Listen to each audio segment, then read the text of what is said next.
మీరు ఎట్లా ఇటువంటి మార్గం వైపు ఇటువంటి మార్గం వైపు ఆకర్షితులయ్యారు? ఎక్కడి నుంచి బీజాలు పడి మీరు ఆధ్యాత్మిక అడుగుల్లో వేయడం జరిగింది? 1986 అప్పుడు నాకు 18 ఏళ్ళు. అప్పుడు ఈ ఆధ్యాత్మికత అంటే ఏంటి, దేవుడిని మనం ఎట్లా ఆరాధించాలి, దీని గురువులు ఎవరు ఉన్నారు అనే ఒక ప్రశ్న బయలుదేరింది నాలో. అప్పుడు కొన్ని బుక్స్, రామకృష్ణ మఠం వారి బుక్స్ చదివాను, కొన్ని వివేకానందుల వారి, రామకృష్ణ పరమహంస వారి ఈ బుక్స్ అని చదివాను నేను. 1987లో మాస్టర్ ఈకే గారిది, ఇకరాల కృష్ణమాచారి గారు, ఆయన మహా తపస్యాలి, ఆయన ఒక వరల్డ్ టీచర్ చెప్పచ్చు. ఆయన వరల్డ్ అంటే జగద్గురువు ఆయన బుక్ చదివాను అనమాట. ఒకటి ఈ యొక్క శ్రీకృష్ణుడి యొక్క కథాంశంతో ఉన్న ఒక మందర జాలం అనే బుక్ చదివాను నేను. ఆ బుక్ చదివితే చాలా కనెక్ట్ అయిపోయాను నేను దానికి. కనెక్ట్ అయిపోయిన తర్వాత అందులో ఉన్న విషయాలు మనకి ఎప్పుడూ నాకు ఎక్స్పీరియన్స్లు ఉన్నాయి అనిపిస్తుంది నాకు. అంటే పూర్వజన్మ సుకృతం ఏంటో మనకు తెలియదు. అది అందులో ఉన్న విషయాలు పరమ గురువుల గురించి మాస్టర్ గారు ఆ సిరీస్, ఆ బుక్స్ ద్వారా మనకి తెలియజేశారనమాట. సో అది చాలా ఇంప్రెస్ అయిపోయాను నేను ఆ బుక్.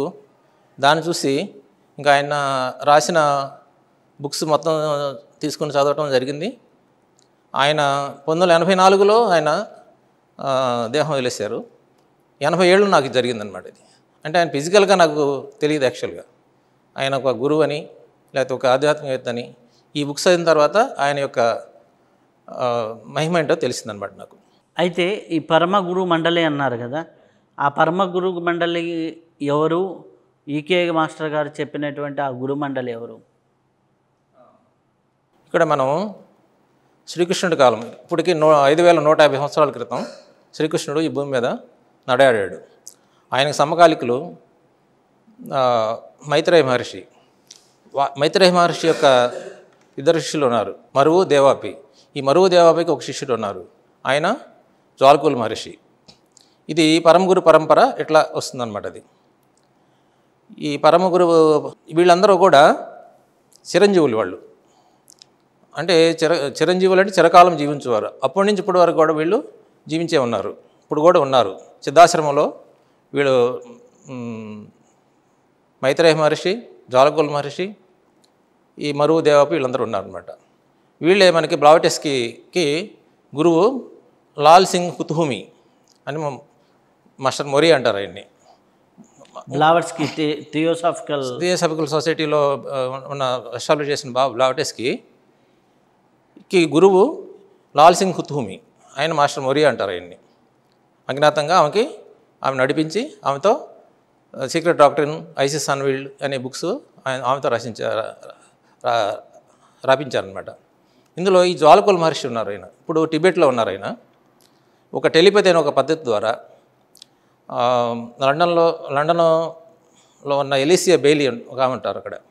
ఆమె లండను, న్యూయార్క్ అంతా తిరుగుతూ ఉంటారు అక్కడ. ఈ జ్వాలకుల మహర్షి ఆమెను సెలెక్ట్ చేసుకుని టెలిపతి అనే ద్వారా, ఒక టెక్నిక్ ద్వారా, ఈయన ఇక్కడే టిబెట్లోనే ఉంటారు. ఈయన చెప్తుంటే ఆమె అక్కడ రాసుకుంటారు. ఇది టెలిపతి టెక్నిక్ అంటారు దాన్ని. అట్లా ఒక 30 years వర్క్ అనమాట. అది ఒక 30 yearsలో ఒక 24 volumes ఆమెకి డిక్టేట్ చేశారు ఈయన జ్వాలకుల మహర్షి. అందులో ఈసోట్రిక్ హీలింగ్ అని, ది కాస్మిక్ రేస్ అని, ది కాస్మిక్ ఫైర్ అని, ఈసోట్రిక్ సైకాలజీ అని చెప్పి, ఈసోట్రిక్ ఆస్ట్రాలజీ అని చెప్పి, స్పిరిచువల్ ఆస్ట్రాలజీ అని చెప్పి ఇట్లా 24 volumes ఉన్నాయి అనమాట. అందులో మనకి హెల్త్కి సంబంధించింది ఈసోట్రిక్ హీలింగ్ అనే బుక్. అందులో డిసీజ్ ఎందుకు వస్తుంది, అసలు డిసీజ్ ఆరిజిన్ ఏంటి, ఏ డిసీజ్ చక్రాస్కి డిసీజ్కి సంబంధం ఏంటి, ఏ డిసీజ్ ఏ చక్రాలో ఉంటుంది, ఇవన్నీ చాలా కూలంకుషంగా చర్చించారు ఆయన.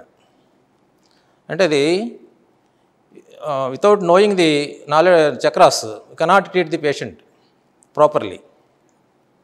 అదనమాట. అది నాకు చాలా ఇంట్రెస్టింగ్ అనిపించింది నాకు. అది అంటే మనం ఏదైనా ట్రీట్ చేయాలంటే కనుక చక్రాస్ గురించి నాలెడ్జ్ లేకుండా మనం చేయలేము అని ఒక కంక్లూషన్కి వచ్చింది. ఆ బుక్లో కూడా చాలా అద్భుతంగా అందులో చెప్పారు ఆయన. ఈసోటరిక్ హీలింగ్ బుక్ కావాలంటే మీకు అమెజాన్లో దొరుకుతుంది. అయితే ఈ చక్రాస్కి ఆరోగ్యానికి, చక్రాస్కి వైద్యానికి ఉన్న సంబంధం ఏంటి? ఈ చక్రాస్ అసలు ముందు చక్రాస్ ఏమిటో ముందు పరిశీలించేద్దాం. మానవ యొక్క వెన్నెముకలో 7 చక్రాలు ఉంటాయి. అది మూలాధార, స్వాధిష్టాన, మణిపూరక, అనాహత, విశుద్ధ, ఆజ్ఞ, సహస్రార. 7 చక్రాలు ఎట్లా వచ్చినాయి మన మానవుల్లోకి ఎట్లా ఇవి రూపుకట్టుకున్నాయి? ఈ 7 చక్రాలకిను సన్లో ఉన్న అంటే సూర్యుల్లో ఉన్న 7 కిరణాలకి సంబంధం ఉందా? ఆ 7 కిరణాలు ఆయనకి ఎక్కడి నుంచి వచ్చినాయి? ఇవన్నీ ముందు తెలుసుకోవాలి మనం. సప్తర్షి మండలం నుంచి ఒక 7 కిరణాలు బయలుదేరినాయి. ఆ 7 కిరణాలు మన సూర్యుడు గ్రహించి కొన్ని లక్షల సంవత్సరాలు గ్రహించి దాన్ని రిఫ్లెక్ట్ చేస్తాడు అన్నమాట. దాన్ని ఆ రిఫ్లెక్షన్ చేసింది ఆ 7 కిరణాలు కూడా 7 గ్రహాలకు రూపుకట్టుకుంటాయి. 7 గ్రహాలకు రూపుకట్టుకుంటాయి. అది ఆ 7 కిరణాలే మనలో 7 చక్రాలుగా రూపుకట్టుకుంటాయి. ఇందాక చెప్పుకున్నట్టు 7 చక్రాలు అన్నమాట అవి. అందుకనే సెప్టినేట్ ప్రిన్సిపల్ అంటారు. సెప్టినేట్ ప్రిన్సిపల్ అనేది ఈ ప్రకృతిలో ఉందన్నమాట. ఒకటి సప్త అంటే 7, సెప్టినేట్ అంటే 7 అని అర్థం. అంటే సప్త సముద్రాలు, సప్తఖండాలు, సప్త స్వరాలు, ఇట్లా సప్త ధాతువులు, అలాగే సప్తస్వరాలు, 7 గ్రహాలు, ఇవన్నీ కూడా దీంతో ముడిపడి ఉన్నాయన్నమాట. ఈ డిసీజ్ అనేది ఈ చక్రాల్లోనే మెయిన్గా ఉంటుంది. వాటిని ట్రీట్ చేస్తే, వాటిని రెక్టిఫై చేస్తే తప్ప అది డిసీజ్ అనేది క్యూర్ అవ్వదని చెప్పి మన జ్వాలకుల మహర్షి గారు ఈసోటరిక్ హీలింగ్ బుక్లో చెప్పారన్నమాట. చక్రాస్ని హీల్ చేయటము ఎలా? చక్రాస్ని హీల్ చేయటం అది మన ఏజ్ ఓల్డ్ టెక్నిక్స్, మన ఋషులు, సిద్ధులు, యోగులు చెప్పిన పద్ధతుల ద్వారానే అవి రెక్టిఫై అవుతాయి అన్నమాట. ఇప్పుడు ఆయుర్వేదం అనేది కొన్ని లక్షల సంవత్సరాల నుంచి ఈ భూమి మీద ఉంది. అట్లాగే సిద్ధవైద్యం అనేది కూడా అప్పటి నుంచే ఉంది. ఈ సిద్ధవైద్యాన్ని ప్రధానంగా father of the Siddhavaidya is Agastya Maharshi. ఈ అగస్త్య మహర్షి మహాసిద్ధుడు అనమాట. ఆయన ఇప్పుడు కూడా నీలగిరి కొండల్లో ఉన్నారు. ఆయన ఈ ఊటీ పక్కన నీలగిరిలో ఉన్నాయి కదా, అక్కడ ఒక ఆశ్రమం ఉంది ఆయనకి. ఇప్పుడు కూడా అక్కడ ఉన్నారు ఆయన. రీసెంట్గా 1965లో ఆయన ఫోటో గీసిన ఒక ఫోటో నా దగ్గర కూడా ఉంది. దీనికి ఆద్యుడు అగస్త్య మహర్షి. ఈ సిద్ధులు చేసిన వైద్యాన్ని సిద్ధవైద్యం అంటారు. ఇది ఫార్ అడ్వాన్స్డ్, అంటే ఆయుర్వేదంలో పార్టే, కానీ బాగా అడ్వాన్స్డ్ ఇదన్నమాట ఇది సిద్ధవైద్యం అనేది. ఈ సిద్ధవైద్యం ద్వారా వాళ్ళు ఫార్ములేషన్స్ ఉంటాయి. ఈ చక్రాన్ని అనేది రెక్టిఫై చేస్తాం. అప్పుడు అది ఆ డిసీజ్ అనేది పర్మనెంట్గా క్యూర్ అవుతుంది. అయితే ఈ డిసీజెస్ పర్మనెంట్గా క్యూర్ అవ్వాలంటే చక్రాస్ హీలింగ్ అవ్వాలి. చక్రాస్లో ఉన్నటువంటి మచ్చలన్నీ కూడా, అంటే మార్క్స్ అన్నీ కూడా వాడి కర్మను బట్టే ఉంటాయి కదా. అవును. ఇప్పుడు చక్రం బ్లాక్ అయింది అంటే వాడి కర్మను బట్టే బ్లాక్ అవుతుంది. ఇప్పుడు మామూలుగా మనం జ్యోతిష్య ప్రకారం చూసుకున్న ఏలినాటి శని వచ్చిందంటే వాడి మూలాధార చక్రం వీక్ అవుతుంది. జనరల్గా చూసుకుంటే మూలాధారంలో ఉంటుంది. కాబట్టి ఇట్లా జ్యోతిష్యానికి, ఇట్లా వైద్యానికి, ఇట్లా కర్మ సిద్ధాంతానికి మూడింటికి అవినాభావ సంబంధం ఉంది. అయితే ఈ బ్లాక్ అయిన చక్రం వాడి కర్మ ప్రకారం అయితే మనం వైద్యం ప్రకారం ఎట్లా హీల్ చేస్తాం? ఇప్పుడు వాతపిత్త కఫాలు ఉన్నాయి. అది ఆయుర్వేదంలో అందరికీ తెలుసు. అవి అంటే రియల్గా వాతపిత్త కఫాలు అంటే ఏంటి? అసలు వాతం అంటే వాయువు, పిత్తం అంటే హీటు, కఫం అంటే కోల్డ్నెస్. ఇవి దేనికి సంబంధించినవి? మన శరీరంలో 5 చక్రాలకు సంబంధించినవి, పంచభూతాలకు సంబంధించినవి. అంటే మూలాధారం నుంచి విశుద్ధ చక్రం వరకు సంబంధించిన అన్నమాట.